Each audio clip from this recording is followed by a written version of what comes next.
What's up folks, welcome back to Mr. Hines Classics channel. Today you join me as we travel back to ancient Egypt using Assassin's Creed Origins to check out the ancient Lighthouse of Alexandria, also known as the Pharos. Let's get straight into it. So we're right up in this northern point of Egypt, in the city of Alexandria. The city gets its name from Alexander the Great, the famous Macedonian ruler who, by the time he was 30, had one of the largest empires in history. It stretched from Greece to about northwest India. And Alexander had a habit of naming cities after himself. So when he was in Egypt at this point in 331 BC, he calls the city Alexandria. Alexandria became one of the most affluent and greatest cities in the Hellenistic world, and it's still today a major port for Egypt.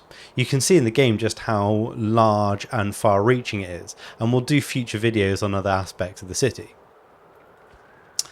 Now, after Alexander's death in 323 BC, Egypt is ruled by the Ptolemaic dynasty, and that gets its name from one of his leading generals, known as Ptolemy. And during the reign of Ptolemy I and Ptolemy II, there were major building programs that went on, and one of these building programs that took place was the building of this, the Pharos, the famous lighthouse. So I'm approaching the lighthouse now. And I'll talk more about its construction in a moment, but I wanted to talk about where it was first of all, because it actually sits on this island, and it's the island that's known as the Pharos, and that becomes synonymous with the lighthouse after its construction.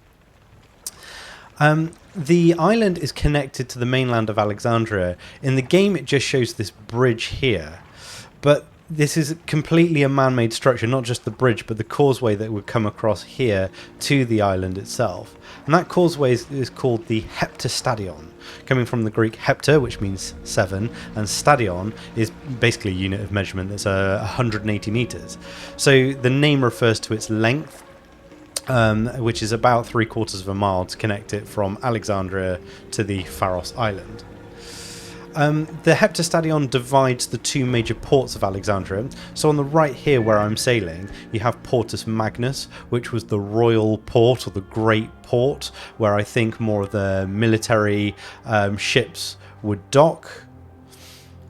And on the side over here, this was called the Port Eunostus, which was the commercial port where all the merchants would come through with their goods.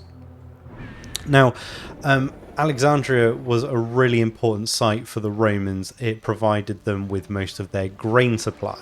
So having the lighthouse here to protect that grain supply, or at least its departure and the boats coming in as well, was obviously really necessary. But the Pharos also played another important role, because the people that lived on this island initially purposely were in the habit of wrecking ships to steal all the goods from it. So it was decided that there should be a lighthouse here to stop that practice from taking place as well.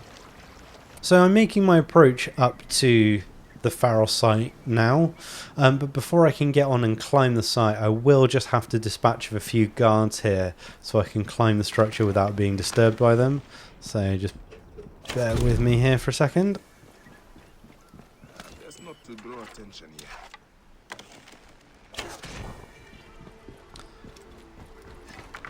Hey now. Right, yeah, getting spotted.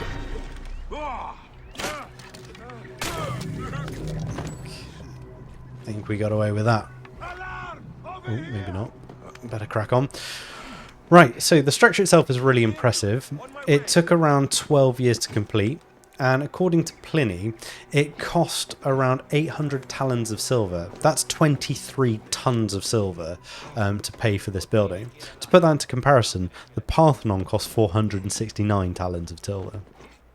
Sostratus of Cnidus is thought to have been the leading architect, and that's backed up by Strabo and Pliny and Lucian, but there is still a little bit of debate whether or not he was the actual leading architect for the structure or not. It's built out of solid blocks of granite and limestone, and it reaches a height of 100 meters. That's debated a little bit by some historians, but it's around about 100 meters tall. Later historians are pretty consistent with the description of the lighthouse, saying that it's built of 3 tapered sections. We have this blocky square section that's the bottom, And then this octagonal section is the second tier, and on top here we have this rounded dome where the furnace sits, and obviously acts as that beacon for people to know where to come.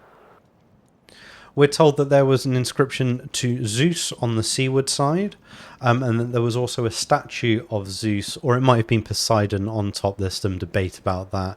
That kind of reminds me of the debate around the statue, the Artemision Zeus, which I'll do a video on later on. Coins struck by the Alexandrian Mint also tell us that there were 4 statues to the sea deity Triton, the merman, on 4 corners, but I don't believe that's shown to us in the game. So the site is one of the longest surviving 7 wonders of the ancient world. I believe it's the 3rd longest surviving 7 wonders of the ancient world. And it was heavily damaged in between 756 to 1323 AD by a number of earthquakes.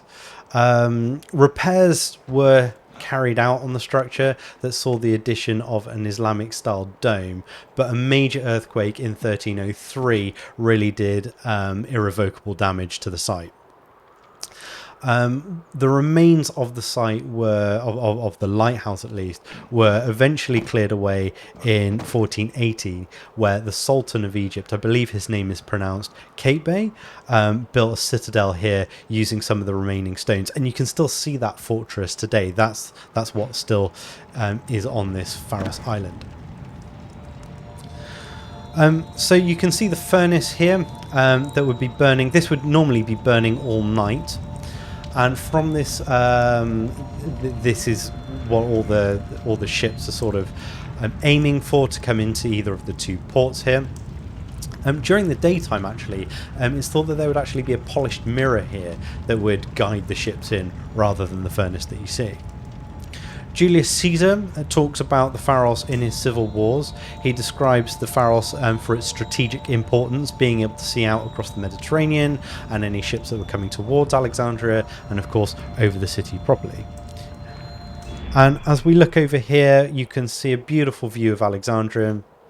You can see some of the major sites of the city. I'll do some future videos on, for example, we've got the Great Library of Alexandria over here. In the game you can also see the pyramids at the back as well, and I might do a video on those as well, though I am no Egyptologist. So all that remains is, of course, we have to dive off in true Assassin's Creed fashion. We get 2 dives off this one. That's not as satisfying, but this one is. Here we go. Lovely stuff. So, thanks very much for joining me, folks. I better get out of here before these guards follow me. Once again, don't forget to like and subscribe. It really helps out the channel, and I'll see you all in the next one.